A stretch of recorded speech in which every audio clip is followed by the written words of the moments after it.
నాటు నాటు టాస్క్ తొలి రౌండ్ లో ఇమాన్యుయల్ కళ్యాణ్లతో నేనాల్తా అంటూ రీతు బరిలోకి దిగింది. దీంతో డెమాన్ తప్పుకున్నాడు. ఆ టాస్క్ లో ఇమాన్యుయల్ గెలిచాడు. ఇక రెండో టాస్క్ లో భరణి, తనుజ, డెమాన్ ముగ్గురు బరిలోకి దిగారు. ఇక వీరి కోసం నాటు అనే టాస్క్ ఇచ్చాడు బిగ్ బాస్. వారి వారి కలర్ పూలని అక్కడ ఏర్పాటు చేసిన మట్టిలో నాటాలి.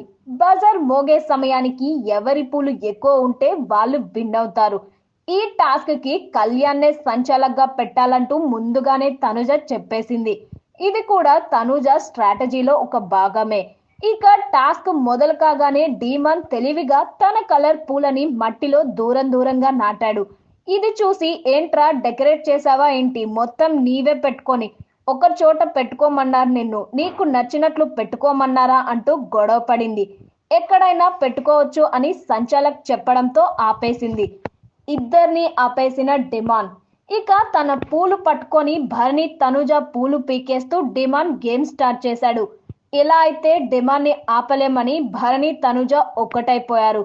దీంతో డిమాన్ ఇద్దరిని పట్టుకొని కింద పడేసి కదలనివ్వకుండా చేశాడు. డిమాన్ లెగు అంటూ తనుజ అరవడం స్టార్ట్ చేసింది. ఏంట్రా నా కోసం పట్టుకున్నావా భరణి గారిని, నేను అసలు అనుకోలేదురా అంటూ తనుజ మాటల యుద్ధం మొదలుపెట్టింది. నేను విన్ అవ్వడానికే ఆడుతున్నా అని డీమాన్ చెప్తుంటే, లేదురా మేం ఓడిపోవడానికే ఆడుతున్నాం మరి అంటూ తనుజ డైవర్ట్ చేసింది. ఇంతలో ఫ్లవర్స్ అన్ని తీసుకొని ఒకేసారి పెట్టే పవన్ అని రీతు ఎంకరేజ్ చేస్తుంటే, వచ్చే రీతు ఆడే అంటూ తనుజ ఉడికిపోయింది. నిన్ను ఏమన్నా తనుజ అని రీతు అంటే, ఎవరు ఏం చేస్తున్నారో అది కాపీ కొడుతున్నావు కదా అంటూ రీతు మీద ఫైర్ అయింది తనుజ. రేయ్ తోయకురా ఆగు.